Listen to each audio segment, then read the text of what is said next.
Rais wa Marekani Donald Trump ameendelea kusisitiza kuwa makubaliano ya kusitisha mapigano kwa muda wa wiki mbili kati ya Marekani na Iran ni hatua muhimu ya kuelekea utulivu wa kimataifa, akiyataja kama siku kubwa ya amani ya dunia.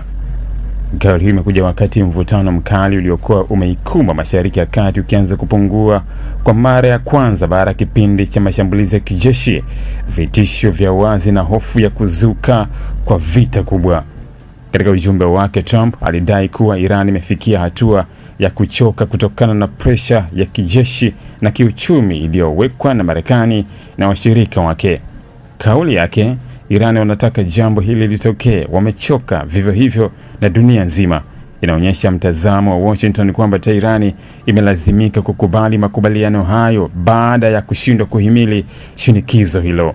Kiini cha makubaliano hayo ni kufunguliwa tena kwa mlango wa Hormuz, njia nyeti na muhimu sana kwa uchumi wa dunia.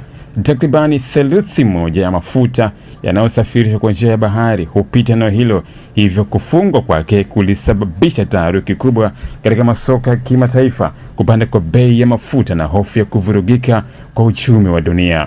Kufunguliwa kwake sasa kunaonekana kama hatua ya kupunguza presha hiyo, ingawa hali bado si ya kawaida kabisa.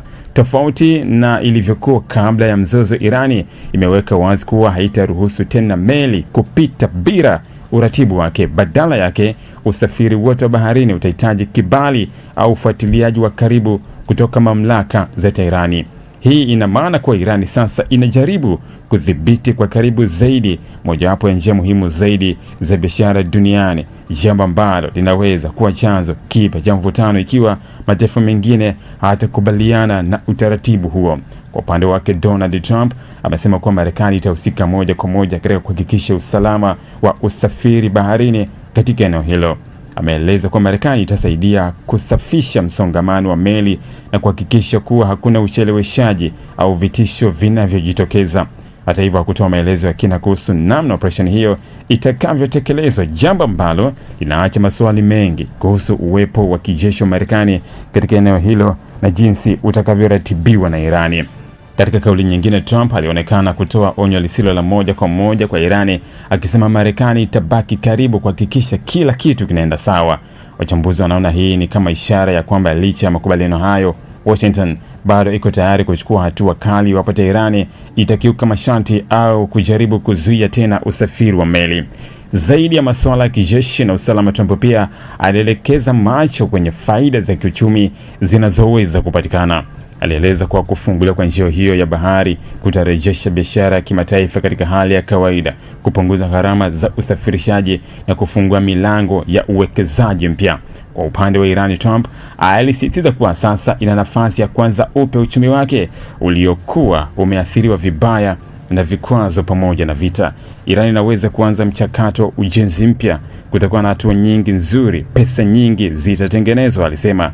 Kauli hii inaashiria uwezekano wa makampuni ya kimataifa kuingia Irani kwa ajili ya miradi ya miundombinu, nishati na maendeleo mengine ikiwa mazingira ya kisiasa yatabaki tulivu. Aidha, Trump alieleza matumaini yake kwamba makubaliano haya yanaweza kuwa mwanzo wa kile alichokiita enzi ya dhahabu ya Mashariki ya Kati, akimaanisha kipindi cha amani. Hodi Tanzania, hodi Arusha. Alikuwa anachanjwa usiku. Yeye anachanjwa. Lakini baada ya kufika mlima maombi, hiyo issue ikaisha. Piga Yesu makofi mazuri. Mtumishi wa Mungu Pastor Ezekiel kutoka Mombasa, Kenya, anatua jijini Arusha. Hii ni maalum kabisa kwa ajili ya sherehe za miujiza ya maadhimisho ya mwaka mmoja wa mlima wa maombi uliopo Arusha, Tanzania, chini ya mtumishi wa Mungu Utukufu kwa Bwana, mtoto wa kiroho wa Pastor Ezekiel. Tangu mwaka 79 baada ya mlima maombi kuja nikapona, haujaanguka tena. Ni tarehe 11 na 12 mwezi huu wa 4. Leta wagonjwa wenye shida na mateso, na Yesu Kristo atawafungua, atawaponya na kuwaweka huru. Yote ambaye kuna tatizo la ulemavu wakati wa kuinuka kutembea, inuka na utembee. Mahali ni Veta Audioro, mlima wa maombi, karibu na stendi mpya Bondeni City. Kushiriki mkutano huu, piga simu namba 0756 22 56 81.